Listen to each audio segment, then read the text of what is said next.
So last week, we kicked off a brand new series called Guaranteed Ways to Ruin Your Life. And over the course of this series, here's what we're going to do. We're going to talk about four things that you need to avoid like the plague because they are guaranteed to ruin your life. And if you missed last week, we talked about pride, and we kind of laid pride as the foundation for this entire series. And so if you missed that, I would highly encourage you to go catch up on our podcast or YouTube and stay up to date on the series. I think it's really, really helpful. But tonight, the thing that is guaranteed to ruin your life is actually a game that all of us play. It's a game that everyone plays. Any gamers in the house? Any video gamers in the house? Just a few of you I see in the front row. Don't be ashamed. I know. I've been to your house. I've seen every Xbox. There's 5 of them. Or maybe you're an old-fashioned gamer, like a board gamer. Any board gamers in the house? Card games, that kind of thing. Okay. How many of you hate games altogether? You're not a gamer. Yeah, I knew you did. I knew that about you. I'm a little disappointed to know that, but. I love games, so whether you're a gamer or not a gamer, maybe you don't like games because you can't win at games, maybe that's why. But you just never been, I'm kidding, you've never been good at games, okay? Regardless of where you are on the gaming spectrum, this is a game that you play. This is a game that all of us play, that there's no exceptions to who plays this game, but we play it to our detriment. Because you or I cannot win the game that we play, and if we play this game long enough, it will ruin your life. And the game that I'm talking about, the thing that I want to talk about tonight for a few minutes is the comparison game. The comparison game. Everybody plays this game, and whether you're really good or really bad at real games, everybody is really, really good at this game. That it's almost, to compare is almost to be human. It's how natural it is. That we spend so much of our time and so often in our lives looking to our left and to our right, looking around, looking in front of us and looking behind us and comparing ourselves, scrolling through our timelines, swiping through stories and comparing ourselves to other people. Comparing where we are and how we're doing to where other people are and how they're doing, and even ascribing value and worth to ourselves based on and compared to other people.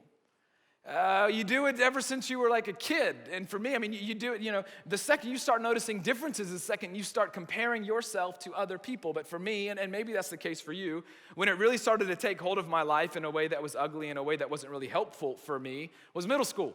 I was like in middle school and like everything matters a little bit more. The clothes you wear matters and how you look matter. And when I was in middle school, the clothing line of choice, if you could afford it, was Abercrombie and Fitch. Like it's just what it still exists today, I think. People still wear it? I mean, I don't think so. It was the thing, and it was crazy, and it was so expensive, and my dad hated going into the store because the music was too loud, okay? So I did not have a lot of Abercrombie and Fitch. What I had a lot of was the old man's Abercrombie and Fitch back then, which was Old Navy. And so, but Old Navy's killing it today, so ball never lies, am I right? And so the strong will survive Old Navy all day. But back then that was not the case, okay? And I remember I'd walk about Old Navy, and over the course of a couple of Christmases, I accumulated a couple of Abercrombie and Fitch shirts that I would wear on a regular, like once a week, I'm cycling 2 shirts. Because it's what everybody wore. The shoes that were huge back then were Air Force Ones. Like they had just come out, like Nelly had just dropped the Air Force One song when I was in middle school. So like everybody wanted a pair of Air Force Ones. The song came out, not the shoes, but the song. And so everybody wanted a pair of Air Force Ones. I did not have a pair of Air Force Ones. I wanted a pair of Air Force Ones. My parents thought we were talking about the airplane. I'm like, no, Mom, gosh, Israeli parents, I'm talking about shoes, But my wife, this past December, like last month, she got me a pair of Air Force Ones for Christmas. Let's go. My 6th grade self would be so proud of me. I finally got my pair.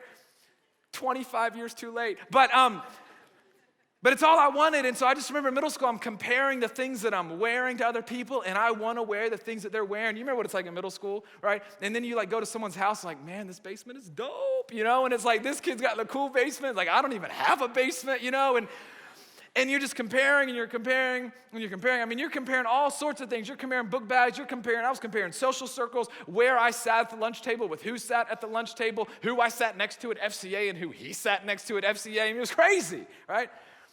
But then, it never goes away. High school, you start comparing yourself athletically. I did that, but thankfully, I wasn't crazy athletically gifted, so there wasn't much to compare. So I was, God saved me from that. But you just compare and you compare and you compare. And I'd like to tell you that it goes away when you get to my age and you get a job and you get married and have kids, but it only gets a little bit worse. For me right now, I'm going to be vulnerable with you guys now and a couple more times throughout the course of this message. But, it's so easy for me to fall into this comparison game right now.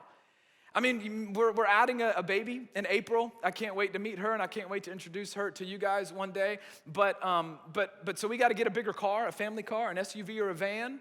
And them junk expensive though. You know what I'm saying? Like, boy's a pastor, And I've got these friends that are growing families, and they're buying like Denali's. I'm like, I could afford a 98. It's like, how did you get that? And they got better paying jobs than I do, and they can afford that kind of thing. And I'm like, I want to get my girl a nice car, and I don't know how to do it, And I love my house. My friends are moving into these like nice houses. I'm like, man, what do you do? I thought I knew you, The comparing doesn't stop professionally. It's so easy for me to fall into it. Comparing myself to other pastors, comparing, my sermons to other sermons. It is so easy to slip into and to fall into, and it's a part of your life every single day.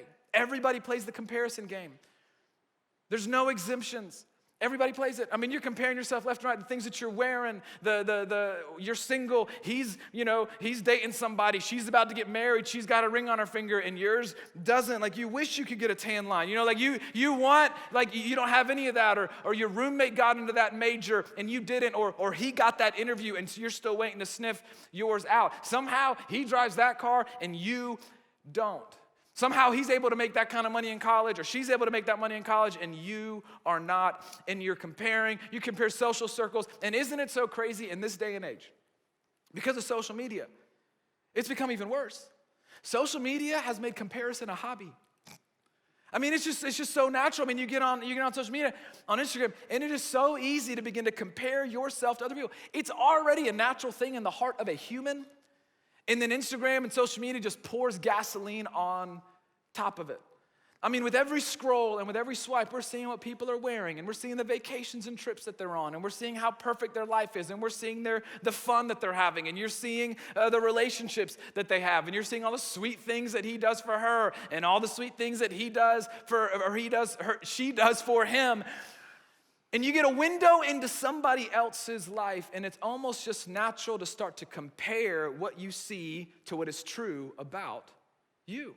It's just pouring gasoline on the fire. But if I could for just a minute about social media, it's so interesting that we let that be such a window of comparison, because you know this. Yes, it is a window into somebody else's life, but it is a perfect window into somebody else's life. I love what Carl Lentz says.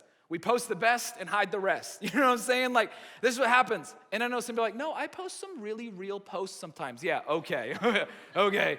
Long post alert doesn't mean it's real, okay?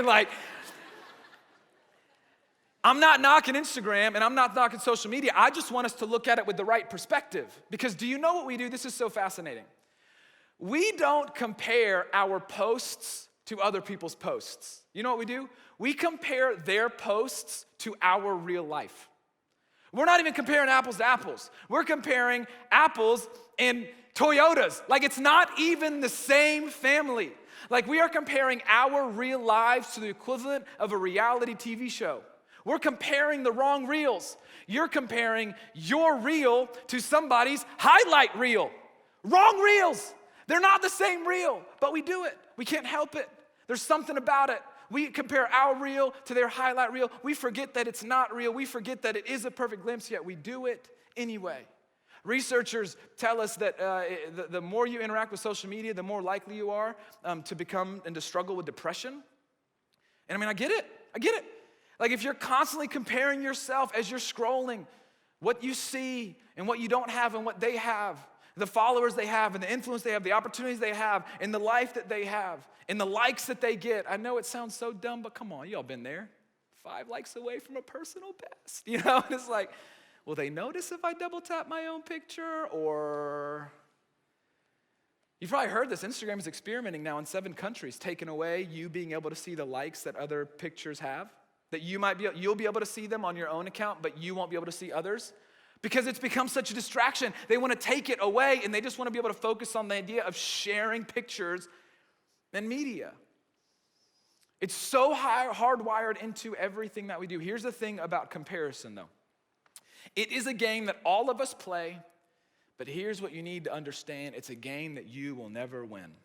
And it is a game that I will never win. And it is a game that we will play to our detriment. That there's no winner in the game of comparison. In fact, there are two outcomes of you and I playing the comparison game, neither of which are going to lead to the full life that Jesus wants for you. To play the comparison game, one outcome for you and for me is this, that you'll grow envious of others. That is one guaranteed outcome of playing the comparison game. You will, I guarantee you, you will grow envious of other people. And do you know how I can guarantee that? Is because I can also guarantee that no matter who you are going to find somebody that is smarter than you, that is better than you, that is prettier than you, that is thinner than you, that is stronger than you, that has more followers than you, that is more hipper than you, that dresses better than you, that has more friends than you, that is dating somebody and you're not. I mean, I guarantee you, there is somebody who is blanker than you. And because that's the case, you're going to run into that person or compare yourself to that person, and you will grow envious of that person or those people. Here's what envy is. Here's what envy says. I want what you want. Envy says, I want to have what you want. And envy is so toxic to your heart, mind, and soul. It will suck and drain all the gratefulness out of your heart and create bitterness and a cold heart. Envy is so toxic. You know what envy will lead to in your life and in mine? It will lead you to be angry and bitter. That you'll be angry that what is true of them isn't true of you. You'll be bitter that they have what you want. You'll spend so much energy desiring what they want that it'll make you angry and bitter that your life doesn't look like their life. Envy will also lead you to question your self-worth. That you're so stuck, and we're so stuck comparing and measuring ourselves up to other people who have more, who are better or smarter or thinner or prettier or more influential or whatever that is for you. And you'll start to doubt your self-worth. You'll start to question your value. Because at the heart of comparison is this idea of I am blank, I am not blank enough. I am not blank enough, however you'd fill that in. And you're seeing somebody who is, and you're comparing yourself to somebody who isn't. So you'll start to question your value and your identity and your worth. Envy will do that. Envy will actually lead you to being overly critical. Because you want so badly what somebody else has, that it'll just lead you to be pessimistic about everything. You'll point out all the negatives because you don't want it to go well for them. Your roommate might walk in and be like, yeah, I got 100. And you're like, well, you should have tried harder. You know, it's like, you look for any opportunity to say something negative or to be pessimistic. Envy will do that to you. Enviness will make it impossible for you to be grateful. It'll be impossible for you to be grateful. Because you're never going to be grateful for what you do have when you spend so much energy looking around, looking in front, and looking behind, and focusing on what everybody else has. You'll never be able to be grateful for who you are and what you have when you're so focused on everybody else. And then the last one, and this is a wake-up call for some of you, the Jesus followers in the room, this is a wake-up call. Envy will also lead to a lack of trust in God. Because here's what envy says. Envy says, I want what you want. God, how come I don't have what he has? How come I don't get the opportunity that she got? How come I'm still single? How come my life doesn't look like that? How come it isn't my turn? How come I don't have that job? How come I didn't get into that major? How come I didn't get that interview? You need to hear me say, if you're taking notes, I want you to write this down. I'm going to make a really, really bold statement, but I believe it with all of my heart. You cannot be envious of others and fully trust God with your future at the same time. Because what we're telling God is, you're doing it wrong, and I know better. Envy will breed that in you and in me. And I can't help but think as I was preparing for this, I was thinking about the word envy. And this is gonna sound funny, but I thought about how close it is to the word ivy. You know, ivy, that stuff that grows pretty on like exposed brick, and it just looks so pretty. And if you've ever, London, I just think of London. I don't know that I've ever seen it in London, but it's like these pretty cottages and it's got ivy that grows up on the side. Ivy kind of seems like, oh, that's really pretty, unless you own a home and you've got an ivy problem. One day you're gonna own a home potentially and you're gonna have an ivy problem. We bought a house 2 years ago in the backyard. Half of it was taken over by ivy and it was a disaster. Because ivy, that junk will grow and it'll grow and it'll grow and it is uncontrollable. Like weed killer can't kill ivy. And it grows and it spreads and it sticks to anything that it grows on. That's why it can grow vertically. And it'll begin to suck the life out of anything that it's growing on. In fact, we cut down 10 trees in our backyard this past year. And four of them were dying because ivy had grown up on the trunks all the way to the top. And I'm talking about 100-foot pine trees. Ivy was sucking the life out of these trees. And the only way to kill ivy, you can't just spray it. You've got to cut it out at the root and pull it out all together. It's exactly what envy does. It'll spread and it is toxic and it'll suck the life out of your heart and out of your relationships. And the only way to move past it is to cut it off at the root and stop playing the comparison game. Because I guarantee you will grow envious of others. That's one outcome of playing the comparison game. That's an L. But there's another outcome of the comparison game. Because just as there is somebody who's going to be smarter, better, prettier, happier than you, the interesting thing is you will be that to somebody else. That somebody will look at you and see you as happier, smarter, thinner, and prettier. So one direction is that you'll grow envious of others. The other is that you'll start to believe that you're superior to others. You start comparing yourself to people that you start to believe, oh yeah, I'm better than. I'm smarter than, I'm prettier than, I'm thinner than, I'm more influential than. And all of a sudden you start to drink your own Kool-Aid. All of a sudden you start to think you are somebody because you are measuring up to somebody that you think you are better than. You'll start to really believe you're superior to other people. That you'll look down on other people, you'll judge other people, you'll secretly laugh at other people because you think that you are better than. See, it doesn't matter how you slice it. You'll either grow envious of them or you'll think you're superior to them. A heart of envy or a sense of superiority. This is not a game that you or I can win and it lead to anything good in your life. In fact, it will ruin it. And here's the crazy thing about comparison is that it actually happens to the people that are closest to us. It's so interesting. Like I'm not walking around comparing myself to Steph Curry and Taylor Swift. Like I'm not so angry that they have more money than me, Like I'm not growing bitter at Steph because he's rich and I'm not. I love Steph.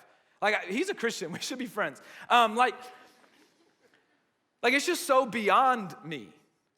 And I don't mean this insensitively. I'm trying to speak to the psychology of this. The research also tell you. It's also why I'm not walking around and looking at somebody who's homeless and saying I'm superior to them.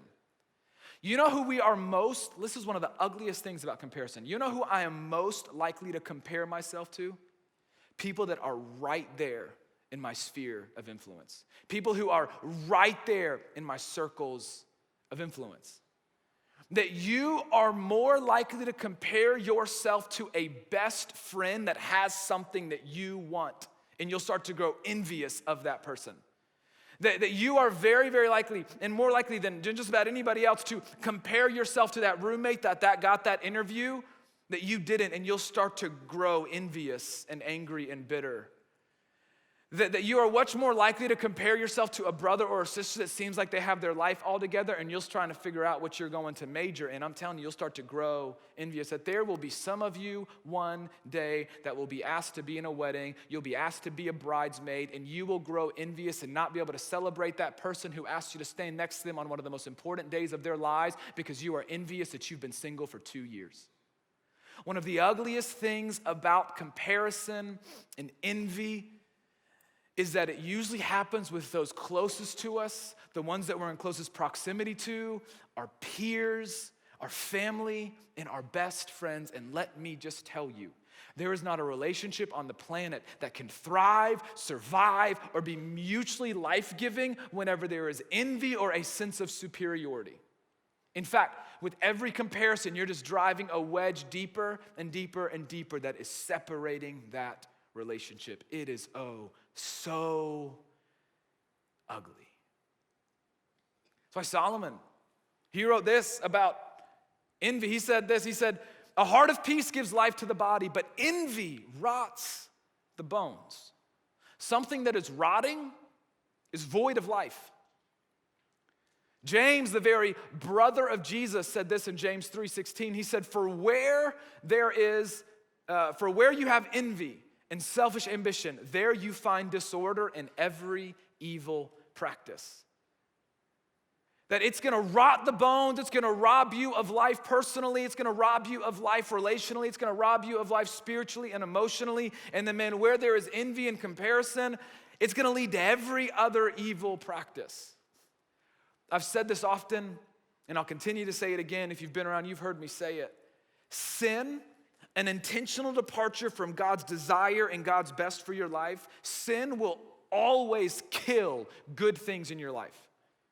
Sin will always kill good things in your life. And I'm telling you, comparison is always going to lead you to sin. And it's going to kill good things in your life.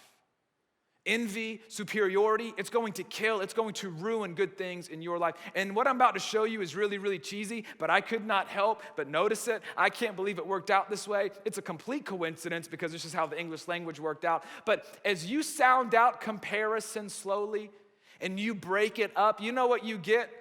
Compare a sin, compare I sin. Compare I sin, and it will kill good things in your life and in mine. There's no way you win this game, and there's no way that I win this game. It's a lose-lose no matter how you cut it. And Solomon, he wrote again, so he wrote a majority of Proverbs, but he also wrote this other piece of wisdom literature called Ecclesiastes. It's all about how life is lived best, and it's a little bit of a different tone and style than Proverbs. But King Solomon, again, if you don't know who King Solomon is, he was a king of Israel. He's the wisest person that ever lived. And you're like, okay, that sounds stupid. But what we believe is that God literally said, Solomon, I'll give you anything, and he asked for wisdom. And so he got wisdom. People argue he's the richest person that's ever lived. If you count inflation, he's the richest human being that ever lived on the planet. So wisest person, richest person. He built the temple of God, which is where God resided in the Old Testament. This dude did a lot, had a lot, knew a lot. And he wrote this in Ecclesiastes chapter 4, verse 4. He said that, and I saw that all labor and all achievement spring from man's envy of his neighbor. This too is meaningless, a chasing after the wind.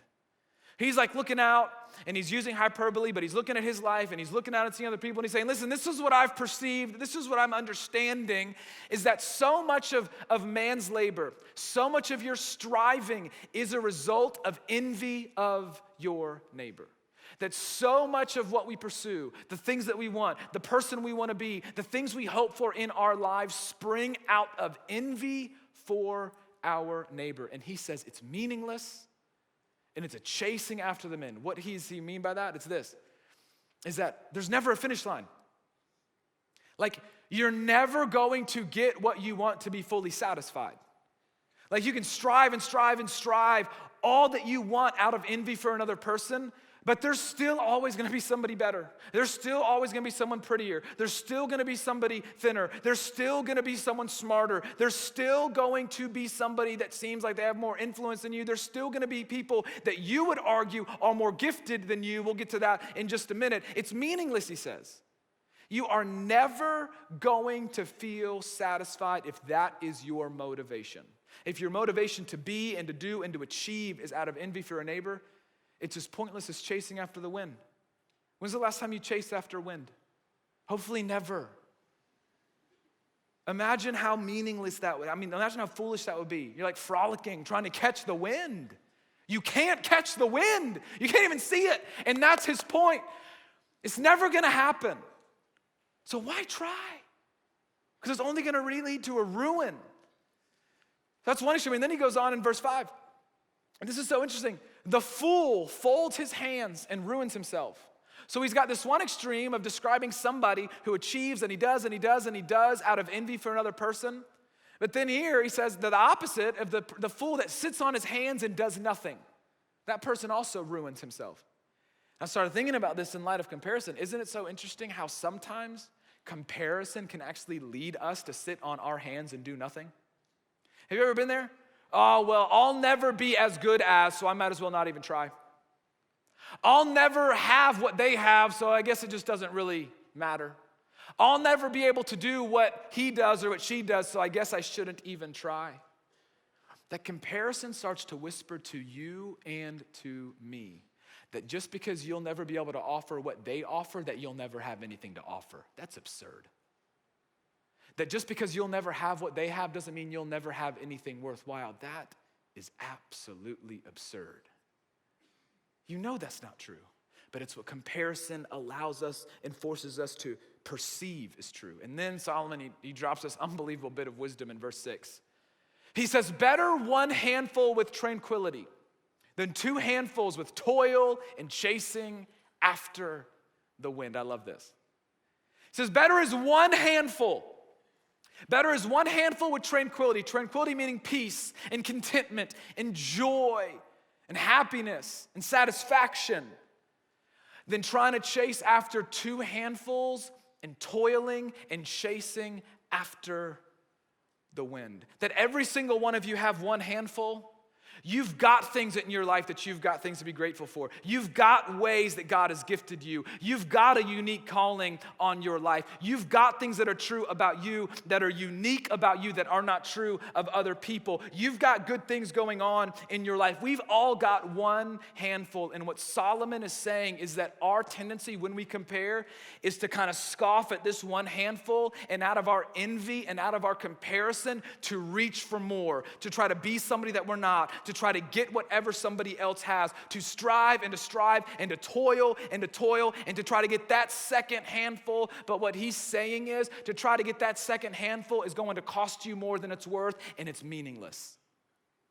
Better is one handful of tranquility, being confident in who you are, confident in who God made you to be, grateful for what you have, and walking in the purpose that he has for your life. Here's a question that is worth asking. Every single one of us are going to have a tendency to want to fill that other hand. But what is this other fistful costing you? What is this other handful costing you? Because I'm telling you, this other handful will cost you spiritually, emotionally, even physically. Because for some of you, this second handful will mean you're just gonna work yourself to death. And I'm not saying you should not work hard in school, and I want you to have a good GPA, so if I get any emails from your parents, I'm gonna say, y'all misunderstood me. But some of you guys are gonna work yourself into the ground because you're trying to match the GPA of your roommate when you are doing just fine. But you're gonna work yourself into the ground. You're gonna work yourself into the ground at work because you're not living in your strengths and who you are. You're trying to be somebody else. That second handful is going to cost you something. For some of you, it's gonna cost you relational health and relational tension, because as you reach for that second handful out of envy, you're gonna grow bitterness and you're gonna grow anger, and you're not gonna be able to be grateful and celebrate other people, that it's going to ruin your friendships. That second handful, I'm telling you, it's going to cost you something. For some of you, that second handful is gonna cost you financially. And I know you're like, no, I don't have any money, I'm in college, but I am telling you, there are some of you in this room that will go into debt to try to get that second handful. That you will look at a lifestyle for long enough and you will go into debt in order to get it. In fact, I'm not hating, I'm just calling it like it is. I bet you there are people in this room that have used student loan money to not pay for tuition, but to pay for something that you wanted because you saw something that somebody else had. That second handful is going to cost you. For some of you, and I don't mean this a joke, some of you guys are dieting yourselves to death for that second handful. You want to look a certain way, you want to be a certain something. And actually, before I move on, if that's you in the room tonight, would you let us help? Would you let us know? Because we want to walk alongside you, because it is not worth it. I'm telling you, this second handful is going to cost you something, and it's meaningless. Because you'll never experience the tranquility of being comfortable and confident in the handful that God has already given you. And then he closes out the passage with this. He says, there was a man all alone, and he had neither son nor brother. There was no end to his toil. Yet his eyes were not content with his wealth because he kept looking to everybody else. And he asked this question, and it's such a great question. It's such a profound question. For whom am I toiling? What a word. You should use that word next time, like in vocabulary, you know? Talking to your parents. How's school? I'm just toiling so much. What the heck? For who am I toiling? Like, who am I striving for? Who am I doing this for? Who am I doing this for? By the way, I didn't say the H-E word. I meant to say heck, and I didn't finish it. So if it sounded like that, I didn't. For who am I toiling? Like who are you doing this for? Who are you working for? What is your motivation? And then he says, and why am I depriving myself of enjoyment? Because of my comparison and envy, why am I keeping myself from being to enjoy that one handful? This too is meaningless, a miserable business. The comparison game will ruin your life. There is no way that you or I can win. So what do we do with that? I want to give you 4 questions. And with each question, I want to give you something that you can do starting tonight. So if you're taking notes, I want you to write these 4 questions down. With each question, I'm going to give you one thing that you can do so that we can start to walk in that one handful, that one fistful that God has given you and he's given me. Here's the first question. I don't want you to answer this out loud, but here's the first question. Who are you trying to keep up with? Like you're reaching for the second handful. Who are you trying to keep up with? A roommate, a brother, or a sister, or a peer? Like, who are you trying to keep up with? For me, this is so personal for me because for me, the longest time, I was trying to keep up with my brother. And the ironic thing is he's 2 years younger than me. But he knew since he was in middle school that he wanted to be a doctor. And he's so smart. He's chief resident at Emory right now. I'm so proud. I mean, it's awesome. And he's killing it. But for the longest time, I thought that I had to be a doctor. I thought that the only way my dad was going to be proud of me is if I was a doctor too. And so I was trying to keep up with my brother. And so my first year in college, before he was in college, I was pre-med for a semester.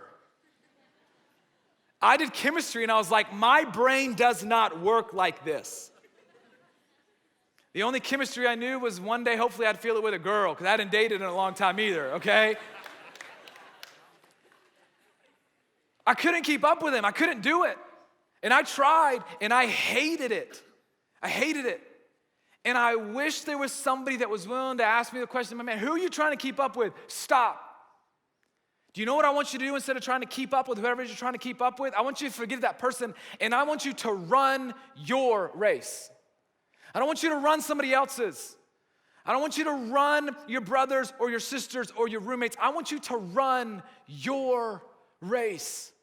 I want you to look at your handful. I want you to look at the way that God has wired you. I want you to look at the way that God has gifted you. And I want you to be confident in that gifting. I want you to be confident in the uniqueness that God has stamped on your life.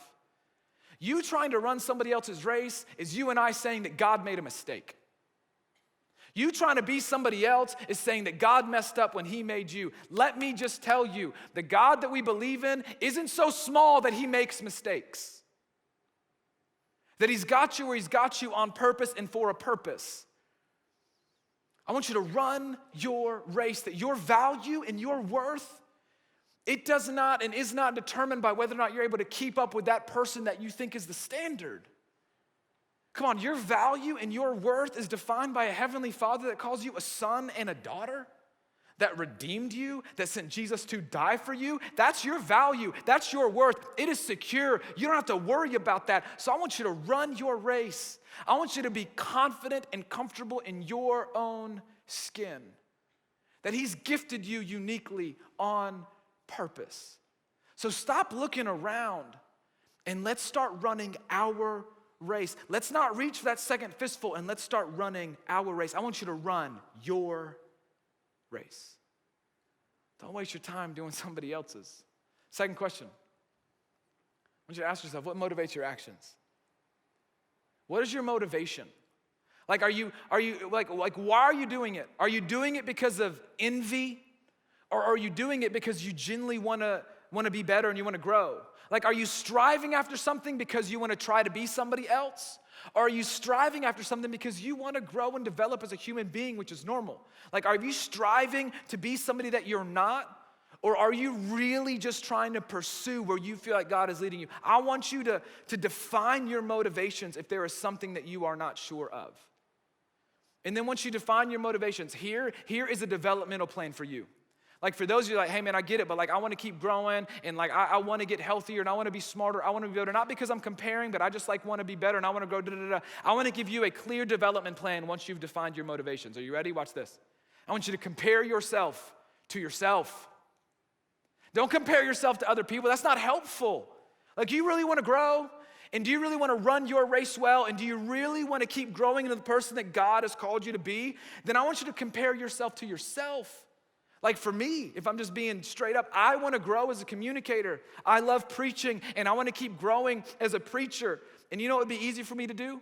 Scroll through Instagram and listen to all these preachers that I follow and compare my sermons to their sermons. That's not helpful because I'm not them. I'm not their voice, and I'm not trying to be a copycat. But you know what is helpful? Let me compare my sermons now to my sermons 3 years ago. Did I grow? Did I develop? Am I striving to cultivate this gift that God has given me? I can learn if I compare myself to myself. So that's your development plan.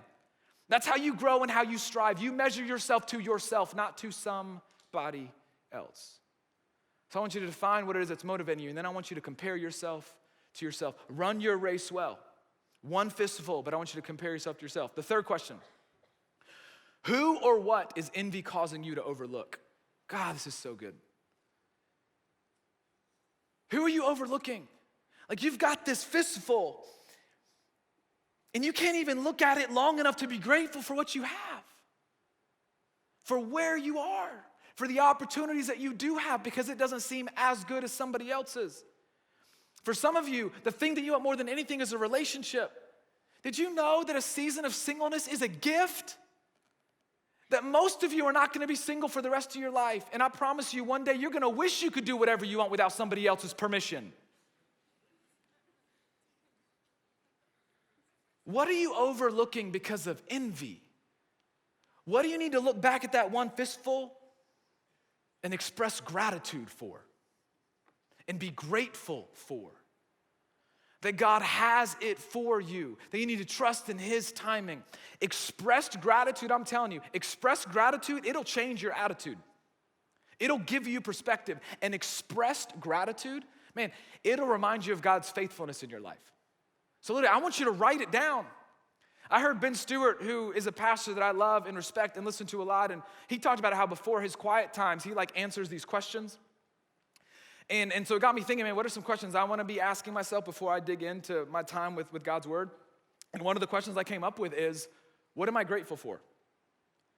Because I want to put front and center, because my attitude, my default is to compare. But I want to put front and center the things that I can be grateful for and thank God for before I spend time with Him. So I want you to, what is it that envy is causing you to overlook? Man, I want you to express gratitude. And then the last one, who do you secretly hope will fail?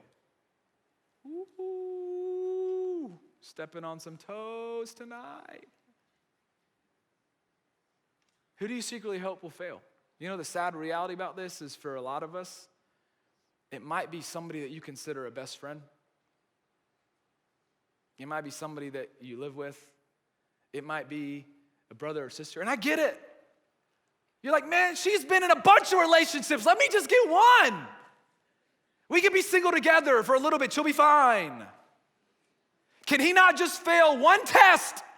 Just one. I hate physics. He apparently loves it. Can he just fail one test with me? That's it. Who do you secretly hope will fail? You know what's so fascinating about comparison? It causes you and me to live with a scarcity mentality. This is so interesting. What we actually start to believe is that if somebody is feeling joy, there's not enough joy to go around for me. That if somebody else is happy, then there's not enough happiness to go around for me. We treat joy and happiness as this limited commodity. Come on, it's not. But comparison allows you and I to perceive that it is and to live and to act and treat people accordingly. So you know what I want you to do? I want you to identify who it is that you hope will fail, and I literally want you to turn and repent from that, and I want you to practice celebrating others. If I'm just being totally frank, the sad reality is there are friendships in this room that you would put best in front of. And you would say, if you're being honest, you have a hard time genuinely celebrating your best friend that has something that you want. That they have the relationship that you want, the life that you want, the job that you want. Come on, it's gonna suck the life out of someone that you would say you are closest to than anybody else. So I want you to practice celebrating others. What if we use social media? What if we repurposed social media like we Joanna Gaines'd social media? And instead of using it as a tool of comparison, we use it as a way to celebrate people, to show love to people. So I want you to run your race. I want you to express gratitude. I want you to compare yourself to yourself, and I want you to practice celebrating others. And can I just close with this thought, this story? If I could, are y'all okay knowing that I'm not perfect? Because y'all about to find out. I want to be really honest and vulnerable with you about how deep this can go and that nobody is above it. I mention to you guys often that I've got these group of guys that I do life with, and one of them, he's been my best friend since the 6th grade. His name's Miles, and he leads a church in Auburn, and I'm so grateful for that friendship. One of my best friends on the planet. We talk on the phone literally 3 or 4 times a week. We're like girls. And it's not like spiritual pastor stuff. We're talking about like the NBA and all sorts of stuff. And our families get to hang out and our kids get to hang out, and it's so sweet. And I noticed something about myself and in my heart about 2 years ago. I started to notice, and I don't know where it came from, but I started to grow envious of somebody that I called my best friend. I started to wonder and become envy of the fact that he was leading his own church and I wasn't. I started to grow envious of, man, he gets to be the boss and I'm just a pastor at a church, but I'm not the boss.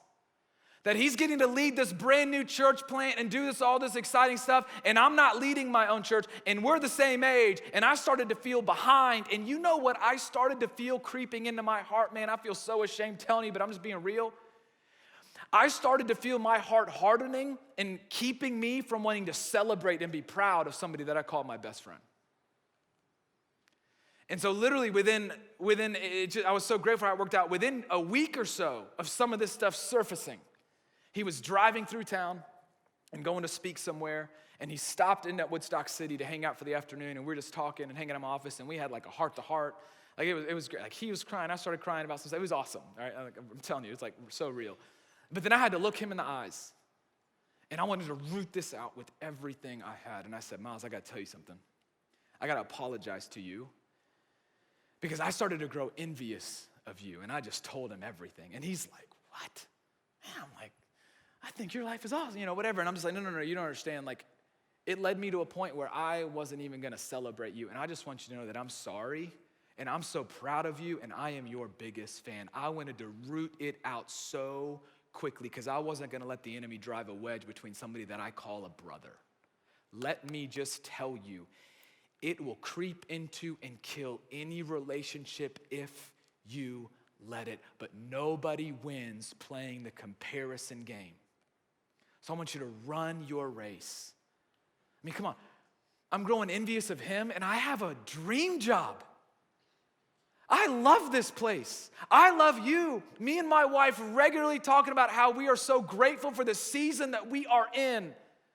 But what envy does and makes me overlook this because for whatever reason I think I want this, and it is so gross, and I wouldn't want anything more than what I have right now, but sometimes you just can't see it unless you're willing to root it out. So I want you to run your race.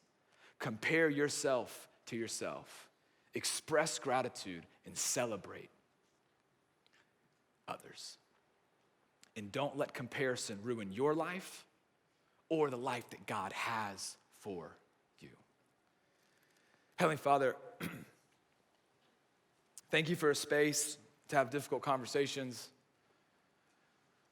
I pray that your Spirit would move, and I pray that your Spirit would convict our hearts, and I pray that by the power of your Spirit, we would begin to be able to root out the ugliness of our lives that is caused by envy and comparison and thinking we are superior than other people. Father, I pray you would give us the humility and the courage to face it front on and to do whatever it takes to root it out, to apologize to whoever we need to apologize to identify the ugliness in our heart that tends to be a result of comparison. Thank you that our value is secure in Jesus, and it is in his name that we pray. Amen.